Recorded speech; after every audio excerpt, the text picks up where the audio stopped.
नमस्ते। आज हम लोग कल जो चैप्टर पढ़ा था गंगा नदी के बारे में, उससे आगे बढ़ते हैं। गंगा नदी और उसकी सहायक नदियाँ, ये चैप्टर महत्वपूर्ण है, आपके कोर्स के हिसाब से महत्वपूर्ण है, प्लस साथ साथ भारतीय संस्कृति के हिसाब से भी गंगा नदी बहुत महत्वपूर्ण है। और उस महत्वपूर्ण क्यों है? क्योंकि एक तो ये हमारे देश की राष्ट्रीय नदी है। गंगा नदी के बारे में जब भी बात आती है तो ये दो तीन चीज़ें हैं आपको हमेशा याद रखनी है। पहली, ये हमारे देश की राष्ट्रीय नदी। दूसरा, सबसे लंबी नदी है भारत में बहने वाली। तीसरी, इसकी जो जल संभर या जल ग्रहण क्षमता है भारत में, वो सबसे ज्यादा है। और एक बात इंपॉर्टेंट है कि जो बेसिन है, गंगा का बेसिन है, वो भी भारत में सबसे ज्यादा, किसी एक नदी का अगर सबसे ज्यादा बेसिन है तो वो गंगा नदी का है। तो गंगा और उसकी सहायक नदियों के बारे में हमें पढ़ना चाहिए, जानकारी करनी ही चाहिए। और चूंकि आपके 11वीं की क्लास में भी है और आगे आप विभिन्न प्रकार के कंपटीशन एग्जाम देंगे तो वहां पर भी गंगा और उसकी सहायक नदियों के बारे में बात होगी। गंगा की जो शुरुआत हुई थी वो, उसके बारे में हम लोगों ने कल जो पहला वीडियो है उसमें आपने देखा होगा, पढ़ा होगा, समझा होगा। लेकिन दोबारा मैं बता दूं कि गंगा नदी जब भी निकलती है तो शुरुआत में जो नदी निकल रही थी उसका नाम गंगा नहीं था। गंगोत्री जो गौमुख से, गंगोत्री जो हिमनद है, ग्लेशियर है, वहां के गौमुख से वो भागीरथी निकलती है। और सत्तोपत जो ग्लेशियर है वहां से अलकनंदा निकल रही है और दोनों ही देवप्रयाग में आके मिलती है। और यहीं से इसका नाम पड़ता है क्या? गंगा। क्योंकि हम लोग पहले से ही पता है, कल के चैप्टर में भी पढ़ा था, नदी का नाम, वो नदी का नाम रहता है जो गहरी हो, और गहराई में अगर ज्यादा गहरी है और दूसरी कम गहरी है तो वो जो दूसरी उसके आके साथ में मिलेगी वो उसकी सहायक नदी होगी। और मुख्य रूप से जो ज्यादा गहरी है उस नदी का नाम आगे चलेगा। लेकिन यहां तक अलकनंदा और भागीरथी दोनों ही बराबर गहराई में थी, इसलिए वहां उसका नाम बदल जाता है। कल अपन ने बात की थी, जब दोनों बराबर होती है, दोनों ही ताकतवर बराबर होते हैं, तब उनका पंचायती कोई तीसरा ही करता है और तीसरे ने अपना फायदा उठाता है। तो यहां से इसका नाम पड़ता है गंगा। गंगा नाम कहां से पड़ता है? देवप्रयाग से। और यह देवप्रयाग से लेके लास्ट में बंगाल की खाड़ी में महासागर में गिरती है, उससे पहले तक उसका नाम गंगा रहता है। ठीक है।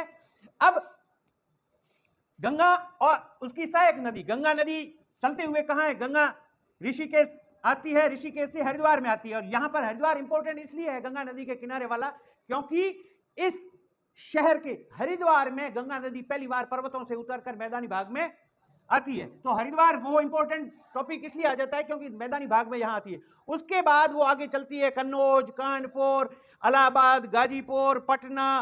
तो कुल मिला के 4 राज्य में से ये नदी गुजरती है। एक पांचवा और जोड़ सकते हैं, वो है झारखंड। झारखंड में एक जिला है, केवल उस जिले में से 85 किलोमीटर की यात्रा करती है वो, और ज्यादा नहीं करती है, और वो है साहिबगंज। साहिबगंज जिला है झारखंड में, उसमें से भी वो गंगा बहती है। बाकी ज्यादातर इसका भाग जो है, ये जो इससे पहले का भाग है वो कौन सा है? उत्तराखंड। और यहां से लेके यहां गाजीपुर तक का जो भाग है ये जो है उत्तर प्रदेश, और उत्तर प्रदेश से आगे पटना, और बीच में झारखंड का थोड़ा सा भाग आता है, और फिर आता है पश्चिमी बंगाल। तो कुल मिला के 5 राज्य। सबसे कम जो है 85 किलोमीटर चलती है झारखंड में, और सबसे ज्यादा गंगा कहीं बहती है, गंगा नदी खुद, तो कौन से राज्य में बहती है? उत्तर प्रदेश में बहती है। Very good. अब हम लोग उसकी सहायक नदियों के बारे में बात करेंगे।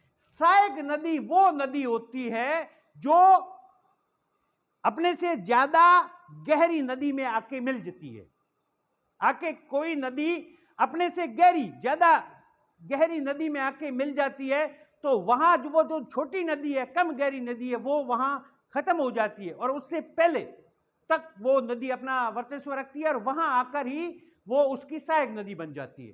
तो ठीक है, ये यहां देखो, इसमें गंगा की सबसे जो महत्वपूर्ण सहायक नदी है, सबसे बड़ी सहायक नदी है, उसका नाम है यमुना नदी। यमुना नदी जो आपको पता है कि वो, इसकी ऊंचाई ये कम, इसकी तो 3000 और समथिंग पे गंगोत्री जो है ग्लेशियर, वहां से ये निकलती है 3009 समुद्र तल से ऊंचाई, और वहां पर एक ग्लेशियर है यमुनोत्री। और वो ग्लेशियर कहां है? हिमालय की बंदर पूंछ पर्वत श्रेणी है, हिमालय पर्वत श्रेणी है, उसके अंदर एक पर्वत श्रेणी है जिसका नाम है बंदर पूंछ।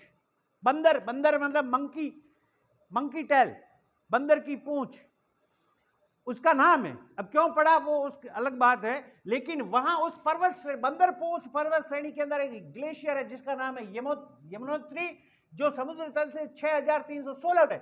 वहां से ये नदी निकलती है और वहां से ये नदी निकलते हुए आगे बढ़ती है और ये आकर इस जो मुख्य गंगा नदी है वो इलाहाबाद, पहले का नाम है उसको इलाहाबाद, और इसको त्रिवेणी संगम भी कहते हैं। इस स्थान को त्रिवेणी संगम क्या होता है? जहां तीन नदियां आके मिलती है।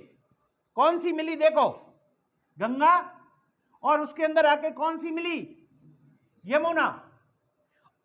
यहां त्रिवेणी संगम जहां तीन नदियां मिलती है, और उसको प्रयागराज भी कहते हैं, और उसका नाम इलाहाबाद शहर भी है। उसका नाम अब बदल के प्रयागराज कर दिया गया है। तो यहां पर ये नदी आके मिलती है, और यह मान्यता यह है कि यहां पहले सरस्वती नदी भी चलती थी और उसका भी यहां आके संगम होता था गंगा के साथ।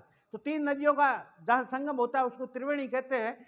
अब अभी वर्तमान में सरस्वती नदी विलीन हो गई है, वहां पर आपको गंगा और यमुना दो नदियां आके मिलेगी। अब यहां पर यमुना आती है, उससे पहले कुछ नदियां ऐसी है, जैसे गंगा की ये सहायक है वैसे ही यमुना की भी कुछ सहायक नदियां हैं। कौन सी? कि एक तो अपन चंबल नदी राजस्थान में आके चलती है, पता है ना? राजस्थान में चंबल के बीहड़ जो भूमि है, भूमि का उत्खनन करके वहां बीहड़ बना दिए गए, और जहां जमीन के खड्ड बन गए बड़े बड़े, तो चंबल खड्ड भी आपको पाए जाते हैं, वो चंबल के बीहड़ कहलाते हैं। तो ये इसमें अगर भूमि उत्खनन करके जो खड्ड बनाने वाली नदी कौन सी है प्रश्न आता है, तो क्या उत्तर होगा? चंबल नदी। चंबल किसकी सहायक नदी है? यमुना की, क्योंकि ये यहां आके ये खत्म हो गई। इसमें फिर बताओ, इसमें गहरी कौन सी नदी होगी? ये चंबल या यमुना गहरी होगी? ये कम गहरी होगी। और ये जो है चंबल नदी, ये जो है इंदौर के पास मालवा का पठार है। ये ऊपर वाली नदियां सब पर्वतों से निकल रही थी, ये मालवा का पठार है मऊ के पास, वहां से ये नदी निकलती है और ये आगे की ओर बढ़ती है। जब आगे की ओर यमुना में आने से पहले इसमें दो और नदियां मिल जाती है, एक तो है काली सिंध और एक है बनास। ये दोनों नदियां मिलकर ये चंबल, इसका नाम फिर भी ये यहां समाप्त हो जाती है, क्योंकि इसमें ये चंबल बड़ी थी और ये यहां आकर यमुना नदी के अंदर समाहित हो जाती है। इसके बाद में इसकी और जो एक और नदी है सहायक नदी यमुना की, छोटी सिंध। उसके बाद एक विंध्य पर्वत है, ये एमपी का है, ये भी एमपी मध्य प्रदेश। यहां से भोपाल के पास से ये एक और नदी निकलती है जिसका नाम है बेतवा। वो नदी भी यहां आकर यमुना में मिल जाती है। और कमूर पहाड़िया है, वहां से एक और नदी निकलती है जिसका नाम है कैन, वो भी इसमें यमुना में आके मिल जाती है। प्रश्न आता है यदि कि यमुना की सहायक नदियों के नाम बताओ, तो यमुना की सहायक नदियां कौन सी होगी? बनास नहीं लिखना आपको लिखना है चंबल, छोटी सिंध, बेतवा और कैन। बनास नदी किसकी सहायक है? बनास नदी चंबल की सहायक है, ठीक है ना। काली सिंध किसकी सहायक है? चंबल की सहायक है, ठीक है ना। तो ये यहां से आते हुए ये आके प्रयागराज में इस नदी पे गंगा नदी में मिल जाती है। अब जब इससे मिलने से पहले एक और महत्वपूर्ण जो गंगा नदी की सहायक नदी है उसका नाम है रामगंगा। क्या है? रामगंगा, जो कन्नौज के पास आके इसके अंदर मिलती है। और गंगा की पहली सहायक नदी ये रामगंगा है, ठीक है ना। क्योंकि ये यमुना उसके बाद में मिलती है, उससे पहले तो गंगा थी ही नहीं भाई। यहां बहुत सारी नदियां मिली, कल वाले चैप्टर में आपने पढ़ा था, अगर आप कल उपस्थित थे तो क्लास में, तो वहां तक तो गंगा थी नहीं। गंगा बनी है कहां? देवप्रयाग में, और देवप्रयाग से ऋषिकेश, ऋषिकेश से हरिद्वार, और हरिद्वार से जब आगे चलते हैं यहां तक उत्तराखंड में था, और जब कन्नौज में आया तो यहां ये जो यूपी का भाग है, यहां एक नदी, पहली नदी आकर एक सहायक नदी जो गंगा नदी में मिली, उसका नाम है रामगंगा। ये रामगंगा का जो निकलती है वो तो उत्तराखंड में से निकलती है, लेकिन इनका जब संगम होता है, ठीक है ना, प्रयाग यहां जो बनता है वो कन्नौज में बनता है, और ये स्थान उत्तर प्रदेश में, ठीक है। इससे बाद में ये कानपुर शहर आता है, चमड़े के लिए प्रसिद्ध है और गंगा नदी के किनारे है, ठीक है। उससे आगे आ जाता है प्रयाग, यहां तक और कोई बड़ी नदी जो ज्यादा जिसकी चर्चा की जाए ऐसी नहीं मिलती। कन्नौज के बाद जब हम आगे इस प्रयागराज के बाद जब आगे बढ़ते हैं तो वहां एक नदी गंगा के अंदर आके मिलती है और उसका नाम है गोमती। गोमती नदी, एक बात याद रखना, अभी तक गंगा की जितनी भी नदियां हैं वो सभी पर्वतीय इलाकों से निकलती है, लेकिन गोमती नदी एक ऐसी है जो फुलर एक झील है पीलीभीत जिले में से, जो उसमें वहां एक झील है, मैदानी भाग है। तो कभी कभी प्रश्न यह भी आ सकता है आगे कंपटीशन में कि गंगा की ऐसी कौन सी नदी जो मैदानी भाग से निकलती है, उसका उद्गम स्थल मैदान है, तो ये जो है वो है गोमती नदी। और उसके बाद जब आगे बढ़ते हैं तो इसमें गोमती नदी के बाद एक जो प्रसिद्ध शहर आता है वो आता है काशी। इसी नदी पे ऐसे बहुत सारे हैं छोटे छोटे नगर, लेकिन जो इंपॉर्टेंट है वो काशी वाराणसी, ठीक है ना, वहां आते हैं। और उसके बाद छपरा जो किसका है, यहां तक उत्तर प्रदेश था, छपरा जो है बिहार में घुस जाती है। इसमें काशी के बाद ये बिहार में घुसती है, और बिहार में एक स्थान है छपरा, वहां पर एक नदी आके मिलती है जिसका नाम है घाघरा। ये नदी, एक बात ये याद रखना कि इसका नाम घाघरा है, लेकिन इसका ये नेपाल में से निकलती है। जहां नेपाल में निकलती है, नेपाल में दो सहायक नदियां निकलती है, एक का नाम है काली और एक का नाम है करनाली। काली वाली नदी जब भारत में आती है तो उसी का नाम पड़ जाता है शारदा या सरयू, और ये जो नदी करनाली आती है इसका नाम भारत में रहता है घाघरा, क्योंकि ये करनाली ज्यादा पानी को लेके चलने वाली नदी है, ज्यादा गहरी है, इसलिए यही नाम रहता है। और ये नदी आके यहां छपरा के अंदर गंगा नदी के साथ मिल जाती है। वहां से और नदी आगे बढ़ती है और इसमें पटना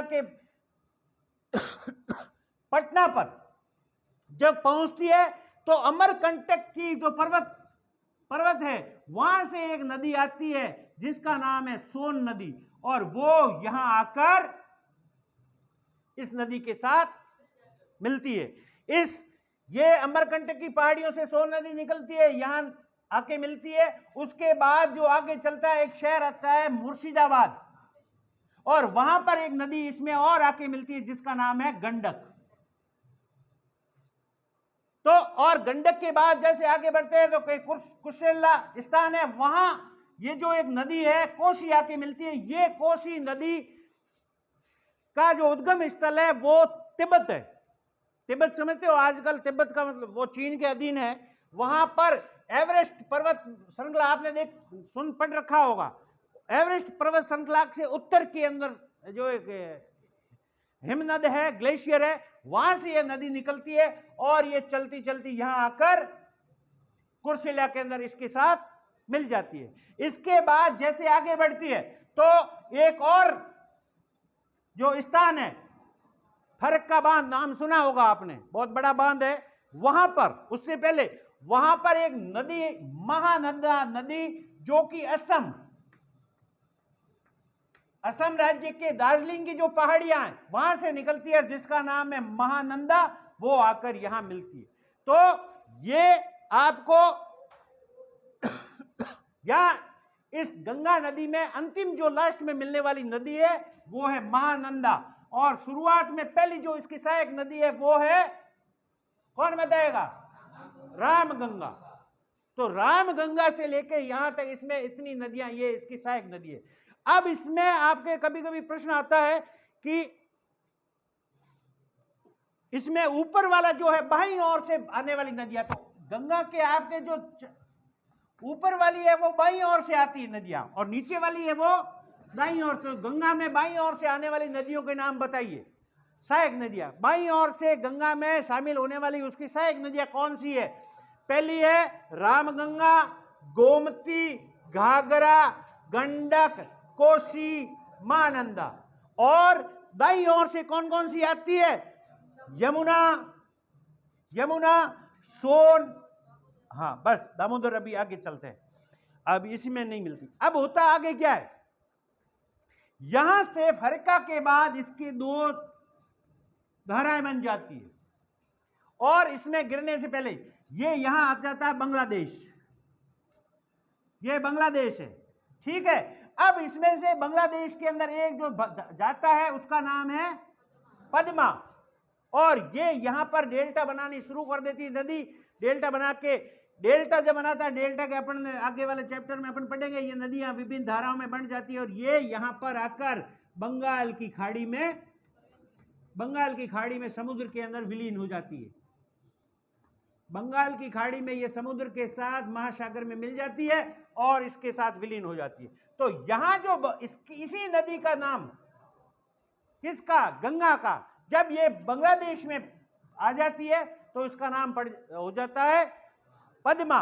और क्योंकि आगे पद्मा में एक, अभी आगे अपने चैप्टर दूसरी नदी के बारे में पढ़ेंगे, ब्रह्मपुत्र, यहां पद्मा नाम क्यों पड़ा है उसके बारे में भी बात करेंगे। लेकिन आप अभी आज के लिए केवल इतना ही, यही गंगा नदी जब आगे बांग्लादेश में चली जाती है तो इसका नाम हो जाता है। अब ये गंगा जो नदी है, इसकी लंबाई यहां से लेकर यहां तक कितनी है? 2525 किलोमीटर है। तो 2525 किलोमीटर गंगा की लंबाई है। अब गंगा नदी, ये जो इसका पूरा का पूरा क्षेत्र है, जल भरण, जल संभर क्षेत्र, ये पूरे भारत में सबसे बड़ा जल संभर क्षेत्र है, यानी जल संग्रहण इन विभिन्न नदियों से। इसमें इतनी नदियां आती है कि गंगा के अंदर ये नित्यवाही नदी है।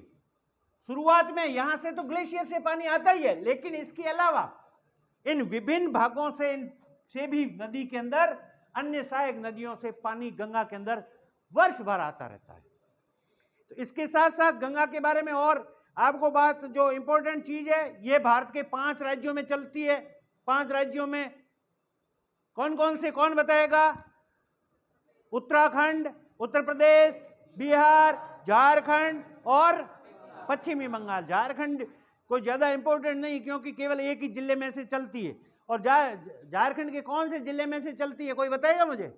अभी नाम बताया मैंने, साहेबगंज। साहेब, साहब कौन? साहेब, साहेब, साहेब गंज है। साहेब है मोडा है, बित कर गंगा पे बस गंजा कर दिया। तो वहां से वो लेके चलती है, और भारत का सबसे बड़ा नदी तंत्र है, सबसे बड़ा जल ग्रहण क्षेत्र है, 2 देशों में प्रवाहित है। गंगा नदी कितने देशों में चलती है? 2। कौन कौन से? भारत और बांग्लादेश में। बांग्लादेश में जाते ही इसका नाम क्या हो जाता है? पद्मा। इसके अलावा जो 2008 में इसको राष्ट्रीय नदी घोषित किया गया है। एक बात हमेशा याद रखना कि इसमें एक अपना राष्ट्रीय जल पशु या राष्ट्रीय जल प्राणी है, जिसका नाम है क्या? डॉल्फिन। और डॉल्फिन जो है वो जो प्राणी है वो इस नदी में पाया जाता है। तो भारतीय जो इसमें जो 3-4 बातें हैं राष्ट्रीय वाली, ध्यान रखना। राष्ट्रीय प्राणी, जल प्राणी, राष्ट्रीय जल प्राणी, जल पशु कौन सा है? डॉल्फिन। कहां पाया जाता है? नदी में। भारत की राष्ट्रीय नदी कौन सी है? गंगा। इसके अलावा इसकी राष्ट्रीय नदी कब घोषित किया गया? इसको 2008 में। इसके साथ साथ इसमें राजस्थान के अंदर उत्पाद भूमि जो चंबल पे है उसको चंबल खड्ड कहते हैं। 1-2 चीज और है कि ये जो नदी है, कोसी नदी, इसको बिहार का शोक कहते हैं, पता है ना, ये बिहार का शोक। अब क्यों कहते हैं, पानी ज्यादा आ जाता है और वो अलग बात है। और ये जो दामोदर नदी है ये किसका शोक है, बंगाल का शोक है। तो ये दोनों ही नदियां इसके जल तंत्र में शामिल है, गंगा के जल तंत्र में। तो ये दामोदर जो है वो बंगाल का शोक है और कोसी नदी है वो बिहार का शोक है। तो कुल मिला के यमुनोत्री से अपन शुरू होते हैं और इसमें आगे चलते चलते आप लास्ट में बंगाल की खाड़ी में जाते हैं। तब तक ये जो मुख्य रूप से आपके कोर्स के हिसाब से इनमें से ही कोई प्रश्न आता है। एक चीज और है, भारत के अंदर एक एक प्राणी पाया जाता है, घड़ियाल। घड़ियाल जो है वो किस प्रकार का जानवर होता है, कोई बताएगा मुझे? इसके जैसा होता है, मगरमच्छ जैसा होता है। कौन सी नदी में होता है, कोई बताएगा? चंबल नदी में। ध्यान रखना, घड़ियाल केवल भारत के अंदर एक ही नदी में पाया जाता है। यह प्रश्न आता है कभी कभी, घड़ियाल कौन सी नदी में पाया जाता है? चंबल नदी के अंदर पाया जाता है। और ये आपको याद रखना चाहिए। एक और चीज इंपॉर्टेंट है गंगा नदी के बारे में। गंगा नदी आप सुनते हो, गंगा जल पड़े हो रहे कई दिनों तक, लेकिन उस पानी में कीड़े नहीं लगते। बाकी आप सामान्य मटकी में पानी रखो, महीने भर 15 दिन बाद कीड़े लग जाते हैं, है ना, कीड़े पड़ जाते हैं, छोटे छोटे जीव पड़ जाते हैं, लेकिन इसमें कीड़े नहीं लगते। क्या कारण है, कोई बताएगा इसमें? गंगा नदी के अंदर जो गंगा नदी का पानी है वो बैक्टीरियोफेज एक होने के कारण उसमें जो हानिकारक बैक्टीरिया जो भी आता है उनको वो नष्ट कर देता है। तो जो गंगा जल का जो पानी है, गंगा जल जो है, गंगा जल में बैक्टीरियोफेज होता है, उसके कारण जो हानिकारक जो बैक्टीरिया होता है उनको वो नष्ट कर देता है, खत्म कर देता है, इसलिए उसमें कीड़े नहीं पड़ते।